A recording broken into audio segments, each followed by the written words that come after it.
আজকাল প্রায়ই একটা প্রশ্ন শোনা যায়। প্রশ্নটা খুবই সহজ, কিন্তু উত্তরটা ভীষণ জটিল। প্রশ্নটা হলো, আমেরিকার ভবিষ্যৎ কি সত্যিই ঝুঁকিতে? আজকে আমরা কিন্তু এই প্রশ্নের উত্তর দেব না, বরং আমরা চেষ্টা করব প্রশ্নটাকেই একটু ব্যবচ্ছেদ করে দেখতে। তো সরাসরি উত্তরে না গিয়ে চলুন আগে প্রশ্নটাকেই একটু ভালো করে বোঝা যাক, কারণ আমাদের আসল উদ্দেশ্যটা হলো এই পুরো বিষয়টা নিয়ে কিভাবে আরও পরিষ্কারভাবে চিন্তা করা যায় সেটা খুঁজে বের করা। আচ্ছা, এই আলোচনার জন্য আমাদের একটা প্ল্যান আছে। প্রথমে আমরা দেখব মূল প্রশ্নটা কি। এরপর আমরা আমেরিকা, ভবিষ্যৎ এবং ঝুঁকি এই তিনটা শব্দের গভীরে যাব। আর সবশেষে এই সব কিছুকে একসাথে মিলিয়ে একটা কাঠামো তৈরি করব, যা আমাদের চিন্তাভাবনাকে একটা সঠিক দিশা দেবে। তাহলে চলুন আমাদের ব্যবচ্ছেদ শুরু করা যাক মূল প্রশ্নটা দিয়েই। বাইরে থেকে দেখতে প্রশ্নটা কিন্তু খুবই সোজাসাপটা মনে হয়, তাই না? কিন্তু এর ভেতরে অনেক জটিলতা লুকিয়ে আছে।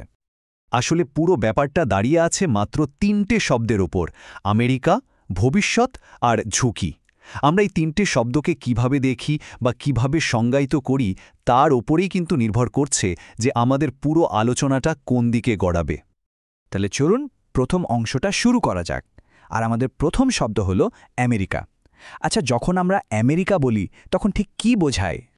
মানে, আমেরিকা কি শুধুই একটা জায়গা, একটা দেশ, নাকি এর মানুষজনকে বোঝাচ্ছি? অথবা আমেরিকা কি আসলে একটা আইডিয়া, মানে কিছু আদর্শের নাম? এখানেই কিন্তু আসল মজাটা, কারণ আমরা আমেরিকা বলতে ঠিক কি ভাবছি তার উপর নির্ভর করে ঝুঁকির মানেটাও একদম পাল্টে যায়। যেমন ধরুন, যেটা সরকারের জন্য একটা বড় বিপদ, সেটা হয়তো সাধারণ মানুষের সংস্কৃতির জন্য কোনো ব্যাপারই না। আবার দেশের অর্থনীতির জন্য যেটা বিপজ্জনক, সেটা হয়তো আমেরিকার মূল আদর্শের জন্য কোনো ঝুঁকিই তৈরি করছে না। বেশ, আমেরিকা নিয়ে তো কথা হলো। এবার চলুন আমাদের আলোচনার দ্বিতীয় অংশে যাই আর কথা বলি ভবিষ্যৎ নিয়ে। ভবিষ্যৎ শব্দটা কিন্তু বেশ গোলমেলে, তাই না? মানে, আমরা কি আগামী বছরের কথা বলছি, নাকি পরের 10 বছরের, অথবা একেবারে পরের শতাব্দীর কথা ভাবছি? এই সময়সীমাটা ঠিক না করলে আলোচনাটাই কেমন যেন ঠিকঠাক এগোবে না। দেখুন, স্বল্পমেয়াদী আর দীর্ঘমেয়াদী ভবিষ্যতের চিন্তা কিন্তু একদম আলাদা। যেমন ধরুন, একটা নির্বাচনের ফলাফল, সেটা হয়তো এখন স্বল্পমেয়াদে একটা বড় চিন্তার কারণ, কিন্তু জলবায়ু পরিবর্তনের মতো দীর্ঘমেয়াদী ঝুঁকিগুলো হয়তো এখনই অতটা চোখে পড়ছে না, যদিও সেটার প্রভাব হতে পারে অনেক বেশি। আচ্ছা, আমেরিকা বোঝা গেল, ভবিষ্যৎও বোঝা গেল। এবার আসা যাক আমাদের আলোচনার তৃতীয় এবং সম্ভবত সবচেয়ে জটিল অংশে, ঝুঁকি। এই ঝুঁকি বলতে আমরা ঠিক কি বুঝি? তো প্রশ্নটা হলো, আমরা আসলে কোন ধরনের বিপদের কথা বলছি? কারণ ঝুঁকি বা বিপদ তো নানা রকমের হতে পারে, তাই না? প্রথমেই ভাবা যাক অর্থনৈতিক ঝুঁকির কথা। এর মানে হতে পারে দেশের আর্থিক অবস্থা খারাপ হয়ে যাওয়া, আন্তর্জাতিক বাজারে আমেরিকার প্রভাব কমে যাওয়া, অথবা দেশের মানুষের ব্যাপক অর্থনৈতিক কষ্ট। এরপর আছে সামাজিক ঝুঁকি, মানে দেশের ভিতরে বিভেদ তৈরি হওয়া, গণতান্ত্রিক নিয়মকানুনের অবক্ষয়, কিংবা সমাজের যে একটা সাংস্কৃতিক ঐক্য আছে সেটা নষ্ট হয়ে যাওয়া। আর সব শেষে আছে ভূ-রাজনৈতিক ঝুঁকি।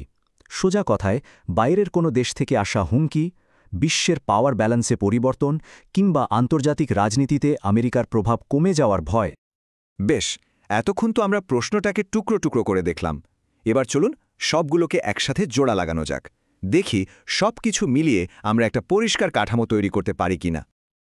আবারও মনে করিয়ে দিই, আমাদের লক্ষ্য কিন্তু একটাই, উত্তর খুঁজে বের করা নয়। আমাদের লক্ষ্য হলো এমন একটা ফ্রেমওয়ার্ক বা কাঠামো বানানো, যেটা দিয়ে পুরো বিষয়টা আরও ভালোভাবে বোঝা যাবে। তাহলে এই হলো সেই 3 ধাপের সহজ ফ্রেমওয়ার্ক। ধাপ 1, আগে ঠিক করতে হবে কোন আমেরিকার কথা বলা হচ্ছে, এর সরকার, অর্থনীতি, মানুষ, নাকি এর আদর্শ। ধাপ 2, সময়টা ঠিক করতে হবে, আমরা কি নিকট ভবিষ্যতের কথা ভাবছি নাকি দীর্ঘমেয়াদী ভবিষ্যতের। আর ধাপ 3, ঝুঁকির ধরনটা কি, এটা কি অর্থনৈতিক, সামাজিক, নাকি ভূ-রাজনৈতিক। তাহলে দেখুন, শেষ পর্যন্ত আসল প্রশ্নটা কিন্তু এটা নয় যে আমেরিকার ভবিষ্যৎ ঝুঁকিতে আছে কিনা।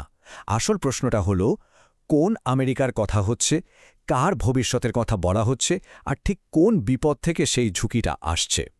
এই প্রশ্নগুলো করতে পারলেই কিন্তু আমরা আরও গভীর আর অর্থপূর্ণ একটা আলোচনার দিকে এগিয়ে যেতে পারব।